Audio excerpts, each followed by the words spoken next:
Oi, pessoal. Hoje nós vamos começar um novo quadro aqui no Jesus Pode. É o Jesus Pode Responde. E hoje nós temos aqui o Fábio, que é advogado, teólogo, diretor do seminário lá, o CETESB, né? Isso, CETEBS. Como é que é o nome? CETEBS, Centro Educacional Teológico Batista do Espírito Santo. Mas a melhor, assim, referência dele é que ele é meu irmão. Exatamente. Essa é a melhor referência que ele tem, né, Fábio? Toca Com aqui. certeza. É nóis, mano. É nóis.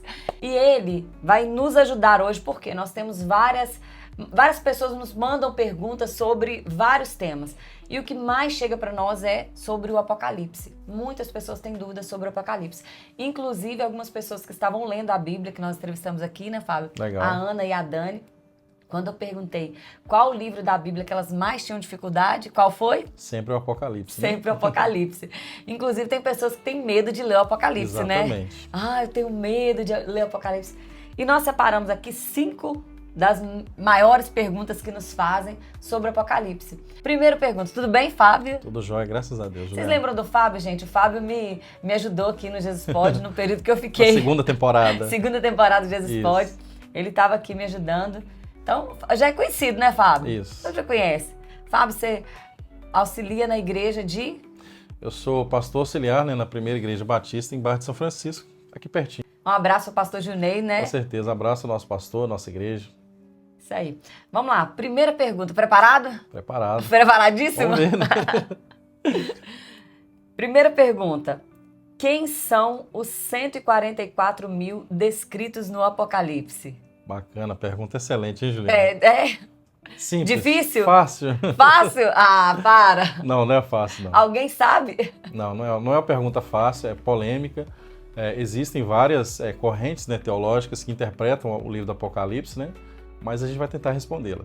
Responde aí pra nós. Pode responder? Pode. Tudo bem. O livro do Apocalipse, desde já, é um livro de esperança, né? É um livro para nos trazer conforto e nos trazer certeza das coisas que estão por vir, né? Então não é um livro para sentir medo. Não é um livro de terror. Existem algumas figuras ali que assustam a gente, né? A besta que emerge do mar. Isso, mas a gente precisa de perceber que, por ser o último livro da Bíblia, é o desfecho final. E algumas coisas precisam acontecer. Dentre elas, essa questão dos 144 mil, que é descrito no capítulo 7, né, do Apocalipse. 7? Capítulo 7 do livro de Apocalipse, a gente vai encontrar a primeira menção a respeito desses 144 mil. Quem são eles?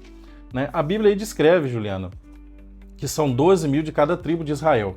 Mas aí nós precisamos de entender que o livro do Apocalipse existe muita linguagem figurada, linguagem simbólica, porque é um livro escrito para várias nações, para várias eras, né? Afinal de contas, quase 2000 anos já que ele foi escrito. Então a interpretação primeira é entender que o livro do Apocalipse também fala de figura de linguagem. 144 mil quer dizer 12 mil de cada tribo, mas aí a gente encontra um problema.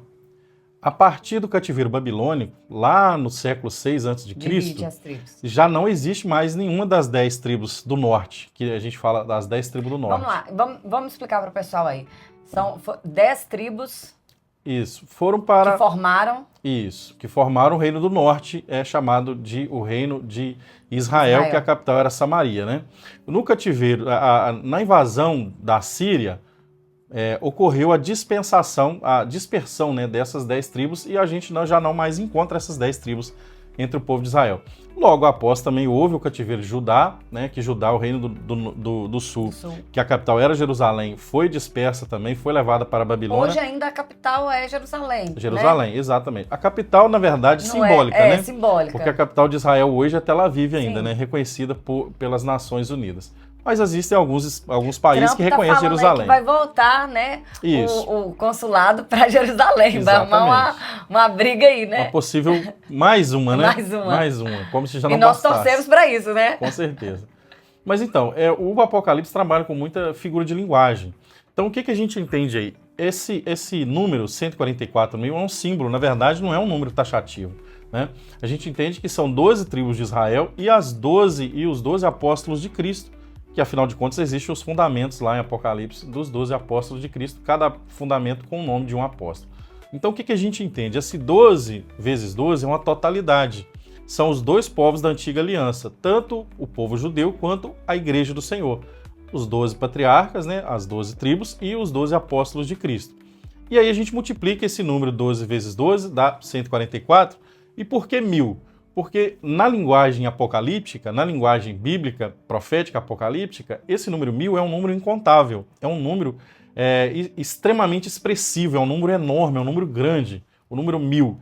Então, por isso que nós utilizamos, então, entender que a melhor resposta é: quem são 144 mil? É todo o povo de Deus reunido, tanto da Antiga Aliança, Nova Aliança, a Nova Aliança, infinito. onde Deus, em Cristo Jesus, fez um povo só, Grande. que é o povo eleito de Deus. Exatamente. Facinho de É um entender. povo que não se pode contar, né? O único que sabe o número desse povo é o próprio Senhor. Deus, que sabe tudo, mas para nós é um número infinito, né? Por isso que a gente vai ver novamente esses 144 mil também no capítulo 14, né? Do próprio livro de Apocalipse, e fala que eles foram comprados da terra, ou seja, de todos os povos, tribos, línguas e nações, não somente de Israel. Então, esse número 144 mil são um número simbólico. Nossa, assim fica mais fácil para a gente entender. Exatamente. Né? Porque tá vendo como é que não tem nenhum, não existe tanto mistério assim, é só entender um pouquinho o texto bíblico e ter humildade. As pessoas usam isso até para falar assim, não adianta, para que eu vou... Se já existe o número fechado, pra né? que eu vou servir a Deus? Para que eu vou fazer as coisas? Exato. Porque já tem a quantidade certa. Exato. Então, entenderam, gente? Um número simbólico. 12, referente 12, Antiga Aliança, Isso. 12, Nova Aliança. Exatamente. E 1000 por ser um número infinito. Um número enorme, incontável. Extremamente grande, incontável, que só o próprio Deus sabe quem são. Então, Glória 144 mil é todo o povo de Deus, tanto da Antiga quanto da Nova Aliança. Excelente explicação. Joia? Vamos lá para a próxima. Segunda pergunta, então, referente ao livro de Apocalipse. O que são novos céus e nova terra? O que são? O que são novos céus e nova terra, né? Essa é a grande pergunta, né? Porque muita gente pensa, Juliana, que a gente vai morar num céu abstrato. Vai subir e ficar lá nas nuvens. Isso, que a gente vai virar anjo. Até tem gente que pensa que depois da volta de Cristo a gente vai virar anjo, vai voar.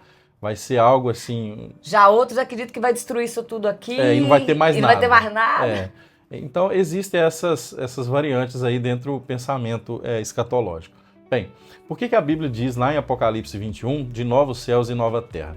Quer dizer que vai ser uma nova criação. Deus, em seu poder, ele vai juntar os céus e a terra num único lugar. Os anjos e os seres humanos habitarão juntos, exatamente. Como era antigamente. Coisa que será algo assim, para nós, maravilhoso. Mas não vai ser algo assim, asséptico, sem cor, sem música, sem sabor. Algo assim, insípido, inodoro, incolor como a água. Não, vai ser algo maravilhoso. Porque esse novo céu, esse nova habitação, novos céus e nova terra, quer dizer que Deus vai restaurar todo o seu plano original, como foi com Adão e Eva lá no início. O próprio Deus vinha falar com o ser humano e a gente vê ali a criação de Deus em perfeita harmonia. Né? Sintonia toda. Exatamente. Ali. Aí a gente vai Sem pecado. Exatamente. Será uma terra perfeita, Juliana. Mas o ser humano continuará sendo ser humano. Exatamente. Como Adão e Eva. Exatamente. E como Jesus veio, se tornou humano e hoje está... Exato, à destra de Deus, e a gente vai poder vê-lo. Em corpo físico, né? Exatamente. Jesus será uma em terra, corpo físico, tá, gente? Será uma terra sem dor, sem sofrimento, sem espinhos, sem cardos e abrolhos, sem doenças, né? Glória a Deus, hein? Olha que bênção. Sem nós vamos poder desfrutar da presença do Deus verdadeiro. Glória a Deus, o sol cara da a cara, justiça. exatamente, vendo ele pessoalmente como ele é. Só que a gente não vai viver, como eu disse, em um ambiente sem fazer nada, dormindo, ou tem gente que pensa que a gente vai estar num coral sempre cantando. Não é isso. Nós vamos ter, inclusive, trabalho. Vai ter trabalho na Nova Jerusalém, vamos servir ao Senhor, vamos estar juntamente com Ele. Todas as nações o servirão. Nós comeremos da árvore do fruto da vida, que é a árvore do conhecimento eterno de Deus, e nós estaremos para sempre com o Senhor. E tem gente que imagina, como eu disse, que a gente vai viver como anjo, voando, né? Não, nada disso. Nós seremos seres humanos, a nossa pele, o nosso corpo não se deteriorará, e a gente vai viver para sempre com o Senhor. Será uma nova terra, renovada, não vai ter mais os problemas que nós temos aqui hoje, porque o pecado vai ser tirado de toda a terra, toda a face da terra, e nós não teremos mais condições de pecar. Porque Adão, na primeira era, foi criado santo por Deus, mas ele tinha opção de pecar. Deus deu a ele o livre-arbítrio. Exatamente. Após a queda, a queda do homem, né, comer do fruto proibido, o homem não tem mais o direito, ou seja, a opção de não pecar. Nós pecamos o tempo todo, sim, infelizmente. Toda hora. Infelizmente. Jesus veio, redimiu isso aí, comprou-nos com o sangue com o seu próprio sangue, E aí, na Nova Jerusalém, na nova vida, nós não teremos mais sequer essa opção de pecar. Glória então não a vai Deus. haver mais chance de uma queda novamente, para a Glória glória a de Deus. Deus. Deus te abençoe. Ó, vamos lá, terceira pergunta. Como será viver na Nova Jerusalém? Ótima pergunta. Muita gente questiona, né? Como a gente vai viver lá? Será uma comunidade de irmãos, né? Será uma comunidade de irmãos. Vai ter marido e mulher, não? Não, Jesus deixou isso bem claro, né? Quando eles perguntaram... Aproveita aqui. Quando eles perguntaram para ele a respeito disso, né? Tinha uma história de uma moça que casou com um rapaz, ele morreu, casou com o irmão mais velho, depois até o 7º irmão e todos morreram. E aí os judeus, para pegar Jesus, perguntaram, né? Quem será a esposa dele no porvir? Jesus falou, ó, não vai ter nada disso. Acabou. Vocês serão iguais os anjos, serão iguais, não vai ter mais casamento. Casamento é só aqui na terra. Então, como que vai ser essa vivência? Vai ser uma grande comunidade.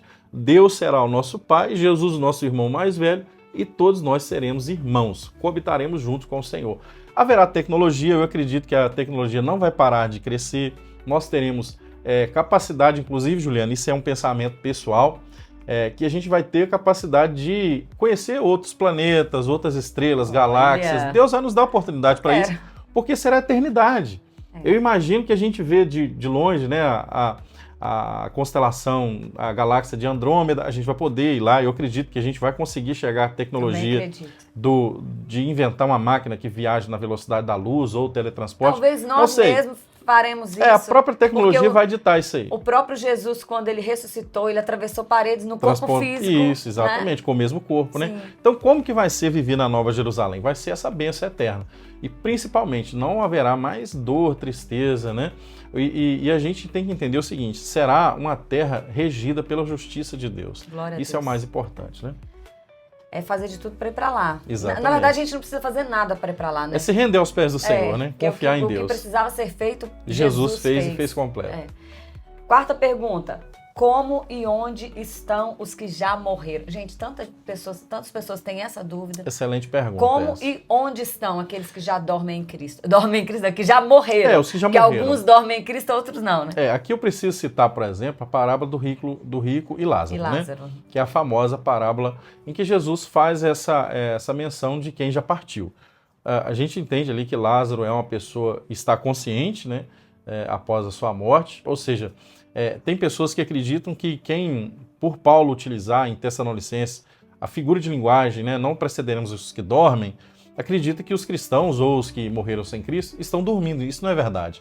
A Bíblia deixa muito claro que eles estão conscientes. Jesus disse isso, né? Eu sou Deus de Abraão, de Isaac e Jacó. Ou seja, Deus não é Deus de mortos. Tanto que Lázaro fala para Jesus, né? Vai lá na minha casa, avisa os meus irmãos. É o rico, no caso, né? Fala, vai lá, avisa os meus irmãos e tal. Tem mais irmãos que vivem como eu, dissolutamente, e não sabem desse lugar aqui. Então, há uma consciência. Isso. Ele sabia quem ele era, sabia por que ele estava ali, e ele reconhecia Lázaro. E tanto é que ele reconhecia até mesmo Abraão, que estava no seio.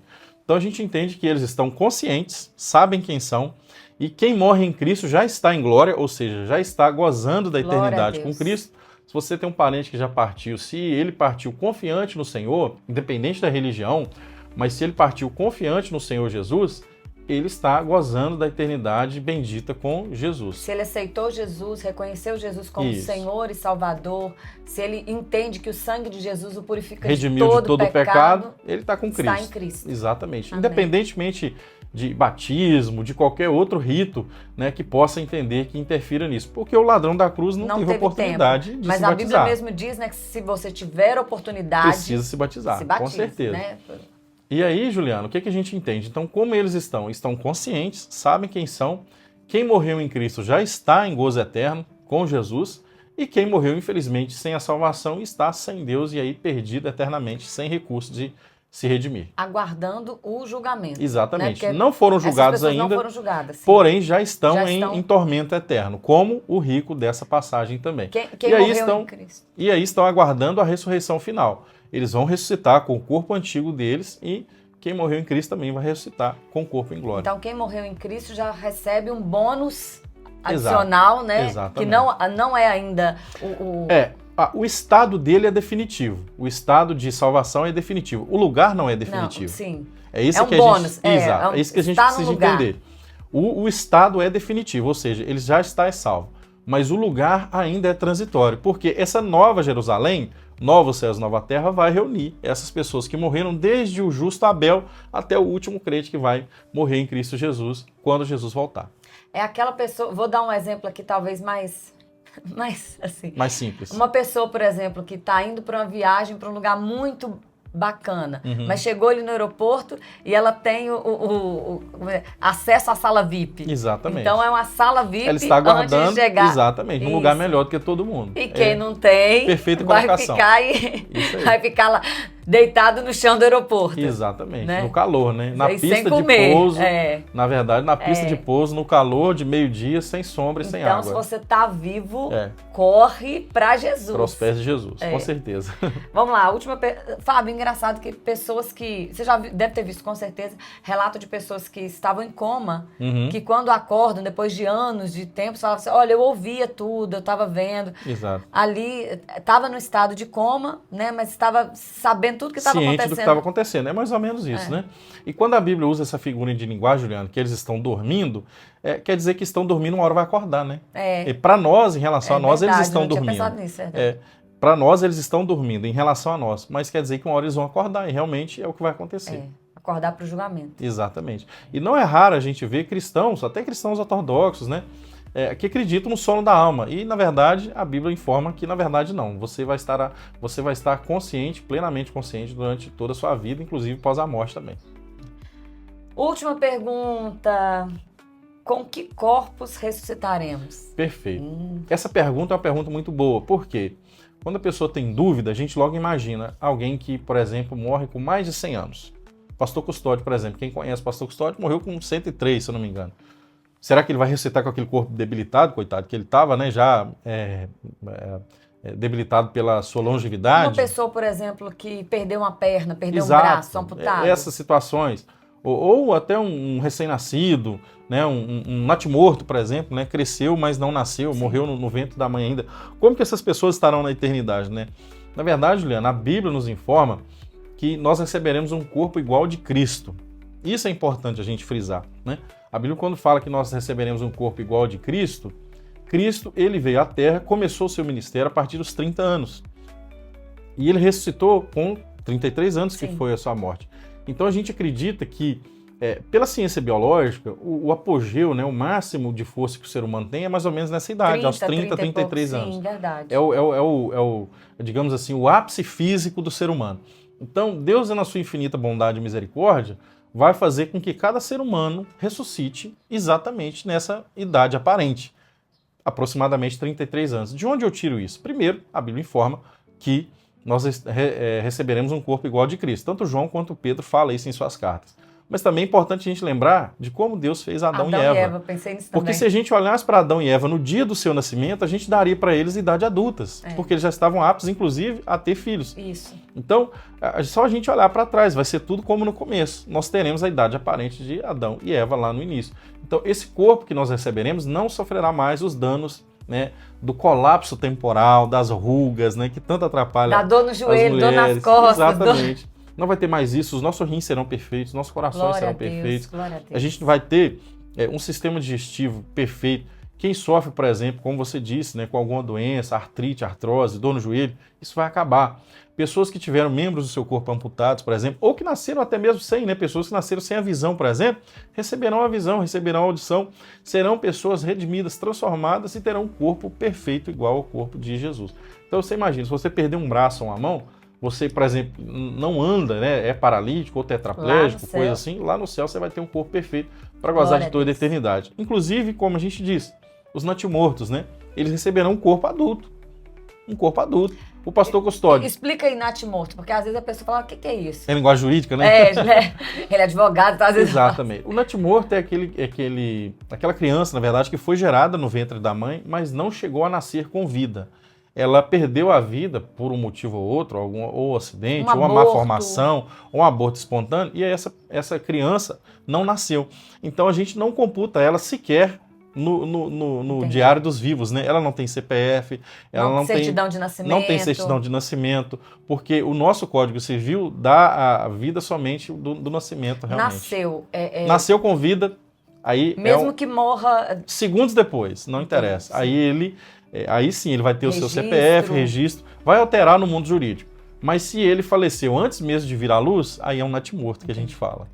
Ô, Fábio, é interessante que a Bíblia, ela é autoexplicativa, né? Exatamente. Você lê ali, uma coisa tá ligada à outra, e às vezes a gente não presta atenção, não lê.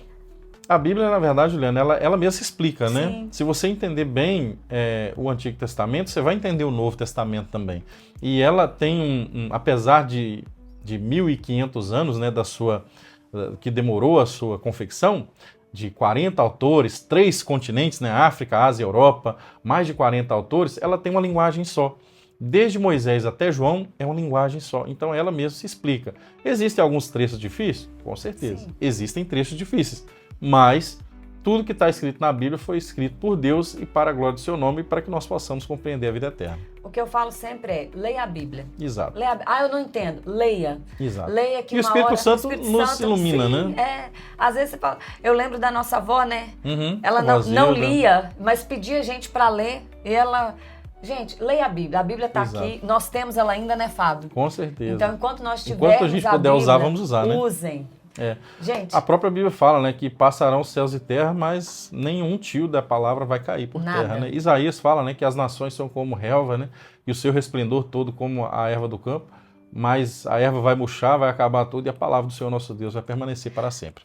interessante, Fábio, que eu estava lendo sobre as filhas de Zelofeade esses dias, e eu falei, meu Deus, porque aí ele começa a falar... se não tiver filho, vai passar para ela. Se não tiver, vai passar para o irmão, para não sei quem. Eu falei, gente, isso é direito, isso é Código Civil? É Código Civil, com Falei, certeza. É gente, direito de herança. Tudo, a Bíblia tá ali, tudo é a Bíblia. Exatamente. A Bíblia, na verdade, Juliana, é o primeiro Eles código... pegaram da Bíblia para fazer. É o primeiro código Sim. de leis escrito, né? Inclusive, eu na faculdade de Direito me deparei com o direito hebraico.